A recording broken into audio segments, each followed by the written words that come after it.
Карамельный пирог дайындаймыз. Ең алдымен електеп өткізілген ұнымызға қопсытқышымызды қосып бір араластырып жібереміз.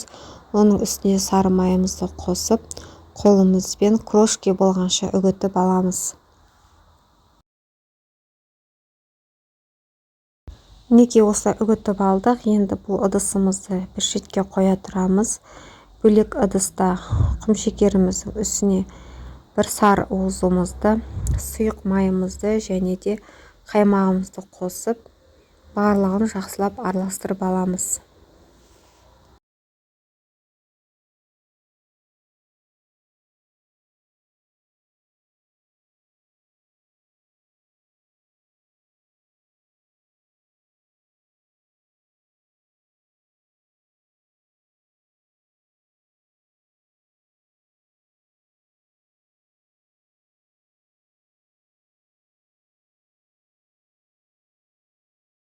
Әрі қарай осы массамызды ұнымыздың үстіне құйып, жұмсақ песочный тесто илейміз.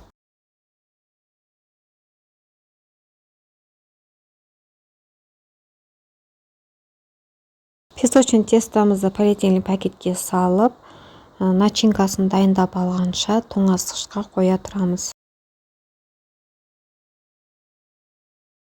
Пирогтың начинкасын дайындаймыз. Начинка үшін бізге бөлме температурасындағы варенка қажет. Оның үстіне бір белок және де 2 дана жұмыртқаны, сонымен қатар сливкемізді құйып, венчиктің көмегімен бір келкі қоймалжың масса болғанша жақсылап араластырып аламыз.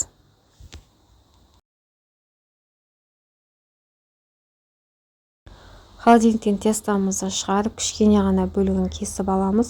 Және де осы бөлігімізді үстеліміздің үстіне ұн сеуіп, оқтаудың көмегімен жайып аламыз.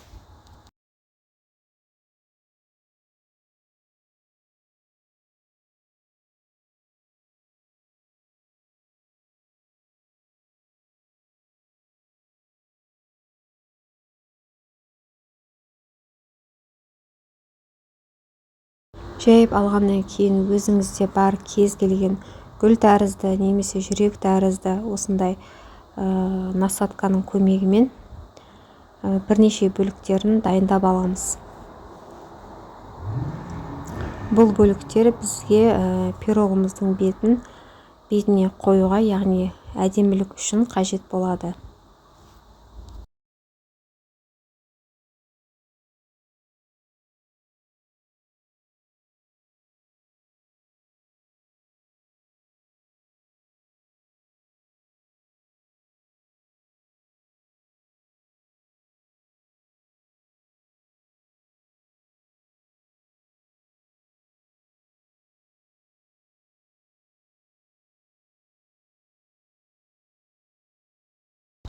Барлығын дайындап алғаннан кейін бір шетке қоя тұрамыз. Әрі қарай тестомыздың қалған бөлігін үстеліміздің үстіне ұн сеуіп, оқтаудың көмегімен жайып алып, формамызға орналастырамыз.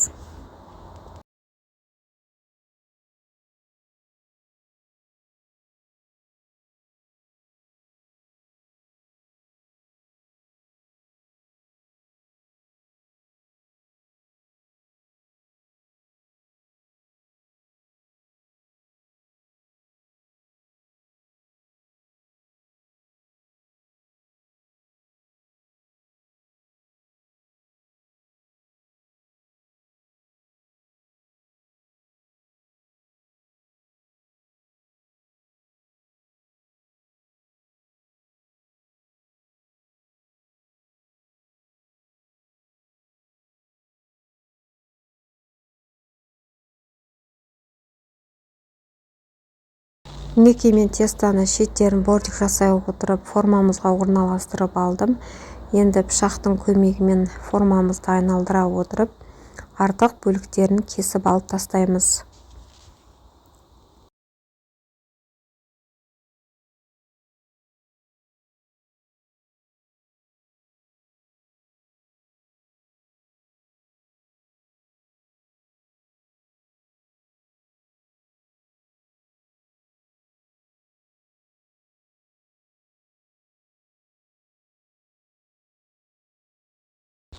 Тестоның үстіне начинкамызды құйып, алдын ала дайындап алған бөліктерімізді ақырын ғана үстіне қойып шығамыз.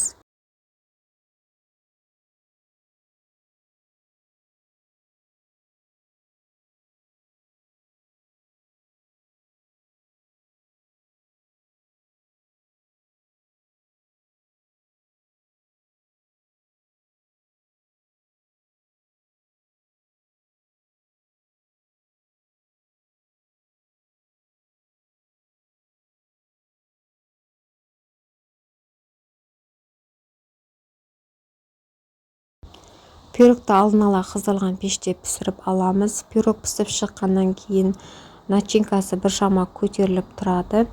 Алайда пирогты толық суытқаннан кейін начинкасы өздігінен басылады.